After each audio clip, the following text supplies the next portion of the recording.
Hello students, आज की इस वीडियो में मैं आपको बताऊंगा कि लेमा और एल्गोरिदम के बीच में क्या डिफरेंस होता है, यूक्लिड डिवीजन लेमा क्या होता है और यूक्लिड डिवीजन एल्गोरिदम क्या होता है। तो देखिए, शुरुआत करते हैं इस वीडियो की। देखिएगा एंड तक और इस चैनल को सब्सक्राइब ज़रूर कर लीजिएगा और वीडियो को लाइक और शेयर ज़रूर करिएगा। तो देखिए, शुरू करते हैं इस वीडियो में हम देखेंगे difference between algorithm and lemma. तो सबसे पहले देखते हैं एल्गोरिदम क्या होता है। तो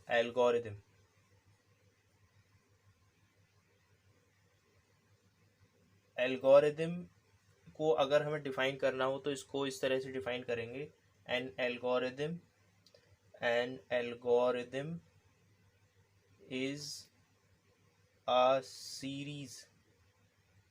series of well defined steps which gives a procedure for solving a type of problem। जैसे कि इसका स्टेटमेंट बता रहा है, N algorithm is a series of well defined steps which gives a procedure for solving a type of problem.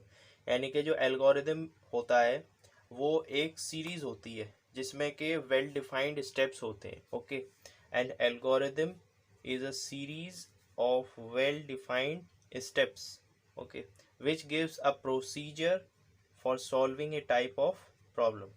यानी कि इस statement के ज़रिए हम किसी भी प्रॉब्लम को सॉल्व कर सकते हैं। एल्गोरिदम एक ऐसा स्टेटमेंट होता है जिसके ज़रिए हम किसी भी प्रॉब्लम को सॉल्व कर सकते हैं। उसके अंदर कुछ स्टेप्स हो सकते हैं, स्टेप 1, स्टेप 2, स्टेप 3, और उसके ज़रिए हम किसी भी प्रॉब्लम को सॉल्व कर सकते हैं। वहीं अगर बात करें हम लेमा की, तो lemma, what is lemma? Lemma जो होता है, and lemma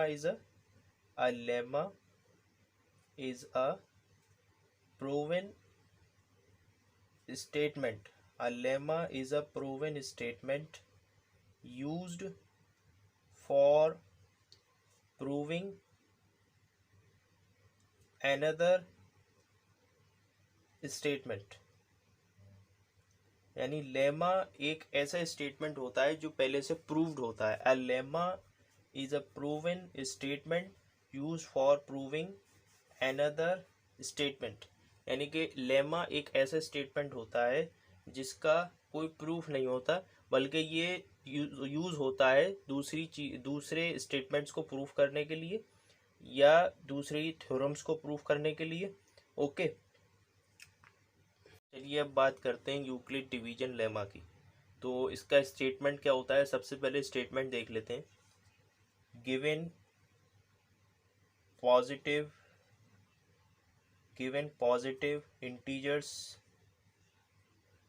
a and b, there exist unique integers q and r satisfying a is equal to bq plus r is greater than or equal to 0, less than b। Okay, तो ये statement कह रहा है कि given positive integers a and b, यानी कि a और b कोई पॉजिटिव इंटीजर्स हैं। यहाँ पे a और b कोई पॉजिटिव इंटीजर्स हैं और यहाँ पे दो इंटीजर एग्जिस्ट कर रहे हैं जो कि कैसे हैं, यूनिक हैं। Unique integers q and r satisfying a is equal to B Q plus R, जो इस कंडीशन को सेटिस्फाई कर रहे हैं। a is equal to B Q plus R, यहाँ पे r जो है वो 0 से बड़ा होगा या फिर 0 के बराबर होगा, एंड r जो है ये लेस देन b होगा। ओके, इस a is equal to B Q plus R को हम कंपेयर कर सकते हैं। एक रूल बताया जाता है क्लास 6 में, dividend is equal to divisor into quotient plus remainder. इससे हम इसको कंपेयर कर सकते हैं। यहाँ पे ये ए हो जाएगा, ये बी हो जाएगा, ये क्यू हो जाएगा और ये आर हो जाएगा। ओके, तो ये इसी एल्गोरिदम की तरह है, ये डिवीजन एल्गोरिदम बताया जाता है क्लास 6 में, ये उसी की तरह है। तो given positive integers A and B, there exist unique integers Q and R satisfying a is equal to bq plus r is greater than or equal to 0 less than b। ठीक है, तो dividend is equal to divisor into quotient plus remainder, इसको हम इससे compare कर सकते हैं। ठीक है, मैं यहाँ आपके साथ डिस्कस करने जा रहा हूँ example of Euclid's division lemma. तो देखिए यहाँ पर मैंने लेमा का जो है एक एक्सप्रेशन लिखा है, a is equal to B Q plus r is greater than और equal to 0 less than b. ठीक है, तो अब इसको देखिए कैसे करेंगे। 17 को हमें डिवाइड करना है 6 से, तो 17 को 6 से डिवाइड करेंगे। 6 टू ज़ा कितना हो जाएगा 12, माइनस करेंगे कितना बचेगा 7 माइनस 2 कितना बचेगा 5 और 1 माइनस 1 हो जाएगा 0। तो इसको हम लिख सकते हैं a is equal to B Q plus r की फॉर्म में। ठीक है, तो ये हो जाएगा 17 is equal to 6 into 2 plus 5, तो ये हो गया a is equal to B Q plus r. ठीक है, आई होप ये इससे आपको समझ में आया होगा यूक्लिड डिवीजन लेमा। और एक नेक्स्ट एग्जांपल और लेता हूँ मैं। यहाँ पर दे रखा है आपको 5,12। ठीक है, 12 को हमें 5 से डिवाइड करना है। ठीक है, क्योंकि 12 बड़ा है 5 छोटा है, तो 5 टू ज़ा 10 होगा। ठीक है, माइनस करेंगे तो ये बचेगा 2 और इधर आ जाएगा 0। तो इसको हम लिख सकते हैं 12 is equal to 5 into 2 plus 2, तो ये भी होगी कौन सी फॉर्म, a is equal to B Q plus r वाली फॉर्म हो गई। ठीक है, where r is greater than और equal to 0 less than b. ठीक है, नाउ एक लास्ट एग्जाम्पल और देखते हैं इसमें 20,4। हमें 20 को डिवाइड करना है 4 से। ठीक है, 20 को 4 से डिवाइड करेंगे, 20 को 4 से डिवाइड करेंगे तो क्या मिलेगा 4 5 ज़ा 20। ठीक है, माइनस करेंगे तो ये हो जाएगा 0। तो यहाँ पे इस केस में रिमाइंडर 0 आ रहा है। अगेन उसको हम कंपेयर करते हैं a is equal to B Q plus r, तो ये हो जाएगा 20 is equal to 4 into 5 plus 0। ठीक है, यहाँ पे इस केस में रिमाइंडर 0 है। अगेन यहाँ पर आर इज ग्रेटर देन और equal to 0 less than B हो जाएगा। ठीक है, तो इस तरीके से मैंने यहाँ पर एक्सप्लेन कर दिया आपको कि जो है यूक्लिड डिवीजन लेमा क्या होता है असल में। अब बात करते हैं यूक्लिड डिवीजन एल्गोरिदम की। तो यूक्लिड डिवीजन एल्गोरिदम का इस्तेमाल हम HCF फाइंड आउट करने के लिए करते हैं।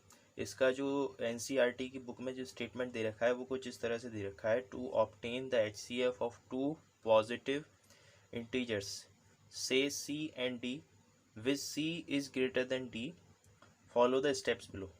यानी कि अगर हमें HCF फाइंड करना है दो पॉजिटिव इंटीजर्स का, मान लो वो C और D हैं, यहाँ पर C जो है वो D से बड़ा है, तो हमें ये स्टेप्स फॉलो करने होंगे। ठीक है, स्टेप 1 क्या है, स्टेप 1 है apply Euclid's division lemma to C and D so we find whole numbers Q and R such that C is equal to d q plus r where R is greater than और equal to 0 less than D। तो हम C और D में Euclid division lemma लगाएंगे। Euclid division lemma लगाएंगे तो क्या मिलेगा, Q एंड R मिलेंगे यहाँ पे। ठीक है, और वो कुछ इस तरह से होंगे, C is equal to d q plus r where R is greater than और equal to 0 less than D। Okay, तो यूक्लिड डिवीजन लेमा हमने लगा लिया। देन स्टेप 2 क्या होगा, if R is equal to 0, अब यहाँ पे अगर रिमाइंडर 0 हो जाता है तो D is the HCF of C and D। ठीक है, if R is not equal to 0, if R is not equal to 0 apply the division lemma to D and R। ठीक है, अगर R 0 नहीं होता है तो इस केस में हम क्या करेंगे, हम डिवीजन लेमा लगाएंगे D और R के लिए। ठीक है, अच्छा फिर स्टेप 3 क्या कह रहा है इसमें, स्टेप 3 ये कह रहा है continue the process till the remainder is 0। इस प्रोसेस को जब तक कंटिन्यू रखना है जब तक रिमाइंडर 0 ना आ जाए। ठीक है, the divisor eight this stage will be the required HCF। जिस स्टेज पे जाके रिमाइंडर 0 हो जाएगा उस स्टेज पे हम कह देंगे कि the divisor eight this stage will be the required HCF। Okay, है वो बड़ा है 135 से, ठीक है। तो अब इसमें हम लगाते हैं Euclid's division algorithm. For this हमें इसमें डिवीजन मेथड लगाना पड़ेगा। अगेन देखिए, तो ये 225 अंदर रहेगा, ठीक है, और 135 बाहर रहेगा, ठीक है। सो 135 वनजा करेंगे हम, तो 135 मिलेगा, ओके। माइनस करेंगे तो क्या मिलेगा, ये हो जाएगा 0 और इधर आ जाएगा 9, ठीक है, 90 आ जाएगा। अब हम क्या करेंगे, 135 को ले लेंगे यहाँ पर, ये नंबर इधर आ जाएगा, ठीक है। तो 90 1 90 हो जाएगा, ठीक है। माइनस करेंगे, कितना मिलेगा 5 और ये हो जाएगा 4, दिस इज़ 45, ठीक है। अगेन डिवाइड करेंगे, 90 को यहाँ ले लेंगे, तो 45 2 से कितना हो जाएगा 90, माइनस करेंगे तो कितना मिलेगा 0, ओके। अब इसी को अगर हम यूक्लिड डिवीजन एल्गोरिथम की फॉर्म में लिखें तो कैसे लिख सकते हैं। हमने यहाँ पर 3 स्टेप्स किए हैं, ठीक है। स्टेप वन को कैसे लिखेंगे, स्टेप 1 हमने यूक्लिड डिवीजन लेमा लगाया 225 और 135 के बीच में, 225 और 135, ओके। तो हम यहाँ पे लिख सकते हैं 225 is equal to 135 into 1 plus 90, ठीक है। अब 90 जो है यहाँ पे रिमाइंडर है, ये कुछ उससे मिलता जुलता है, a is equal to B की प्लस आर, ठीक है, यूक्लिड डिवीजन लेमा, ठीक है। अब यहाँ पे जो 90 है ये 0 नहीं है, ठीक है। फिर इसका मतलब हमें एक और इसमें स्टेप यूज़ करना पड़ेगा, ठीक है। हम क्या ले लेंगे 135 और 90 ले लेंगे और इसमें अगेन यूक्लिड डिवीजन लेमा लगाएंगे। तो हम यहाँ पे देखेंगे स्टेप 2। तो स्टेप 2 में हम क्या कह सकते हैं, 135 is equal to 90 into 1 plus क्या हो जाएगा 45। इस स्टेप में भी रिमाइंडर 0 नहीं है, इसका मतलब हमें एक स्टेप और चाहिए, ठीक है। अब यहाँ पे हम किसको यूज़ कर रहे हैं, 90 और 45, 90 और 45 को हमने यहाँ पे यूज़ किया है। देन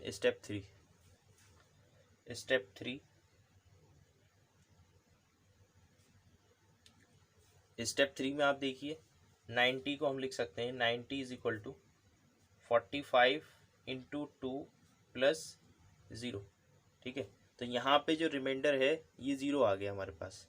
इसका मतलब the divisor eight this stage क्या होगा, 45 होगा। इस स्टेज पे डिवाइज़र जो होगा 45, ये इसका क्या होगा, HCF होगा इन दोनों नंबर्स का, 135 और 225 का, 135 और 225 का HCF क्या होगा 45 होगा, क्योंकि at this stage the remainder is 0। तो हम ये कह सकते हैं यहाँ पर कि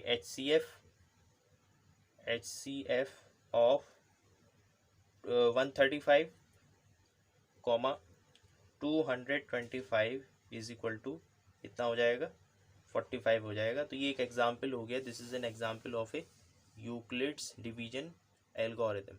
आई होप यू अंडरस्टैंड।